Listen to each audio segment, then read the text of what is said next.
Were you one of the first people they signed without any wrestling experience? I don't know know they if I did was with one of the Trish. only people. No, because remember the Diva Search? Do you remember Yeah. this, Hannibal? The Diva Search, like they didn't have wrestling Oh, that was background before either. you? That was after. Okay, that was after. But I got lucky, and I'm not shooting my own horn. I really Yeah. got it on a silver platter. I know, like when I went to school, when I talked to Kevin Kelly and Jim Ross, I said, "What do you see me doing? Do you see me as a manager or a valet walking the guy to the ring?" Which would have been great, right? Easy on my body. And they're like, "We actually see you wrestling like China." So I Googled. It wasn't Google back then. Pro wrestling school on my computer, and one came up, UPW in California. Drove 2.5 hours. I asked. I said, "Hey, WWF contacted me. I need to. They want to meet me in 30 days. I need. I thought you can learn how to wrestle in 30 days. I got my ass kicked. I got it handed to me. I did not know it was. I thought me being cheerleading and dance, it was a choreography, and you memorize all the moves. It's not that. It's, you call it in the ring. Like the old school way is like, I might start it like this. I might do this. I might, just listen to me out there. And that's a lost art when people can call it in the ring. I'll be honest with you. Who was your actual trainer?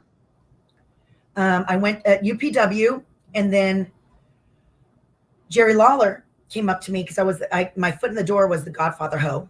And of course, that's not what I wanted to do, but I was like, I got to get my foot in the door. And he was looking for two permanent girls to walk out to the ring. And they used to get the hoes. I hate saying that word. The party girls. That's what I told my parents. They got them from strip clubs. And if you're going to go to like certain areas, you're not going to get Vegas quality, so they wanted two permanent girls. And myself and the girl, Mandy, was the other when we were in the Save the Ho campaign. And her real name is Frosty. I don't know why they changed her name. That's a freaking amazing name. Frosty was a real name, and they changed it to Mandy. And I remember watching, and I remember Brooklyn Brawler. And he was like, "So what you think?" Like looking on the side, I was in the bleachers, and I go, I want to do that. I want to get in there and wrestle. I want to get in there. And he goes, "You should talk to them." So I talked to them, and then Jerry Lawler pitched the idea, you should move to Memphis. It's a little old school style. And they had a school there, and it was WWE developmental territory, WWF at the time. And I went to talk to them. I think I should be moving to Memphis. They're like, "Oh, you're willing to move?" And I'm like, "Well, if it's going to make me better in the ring." They're like, "Oh, you wrestle?" And I go, "You guys, I go into wrestling school on my days off." "Yeah, I am. I'm not expert or anything like that." And they had a meeting the following week when I came back for the Save the Ho campaign. They were like, "Hey, how fast can you get to Memphis?" And I'm like, "When do you need me by? Can you move in a week?" My ex-husband and I packed our shit up, U-Haul, got there in a week, got an apartment where all the wrestlers live, Charlie Haas, Umaga, like all these big names, American Dragon, which is Brian Danielson. I still call him Dragon. He's like, "Man, you're the only one that still calls me Dragon." And I call Spanky, who is Brian Kendrick. See, I call everybody by their old school names.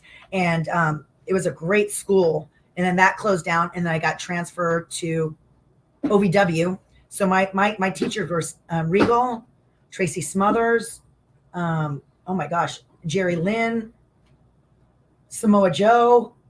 And then when I got to OVW, the caliber of training stepped up. OVW is like it's like grad school. I was in class with Randy Orton, Brock Lesnar, Batista, John Cena, Rico Constantino.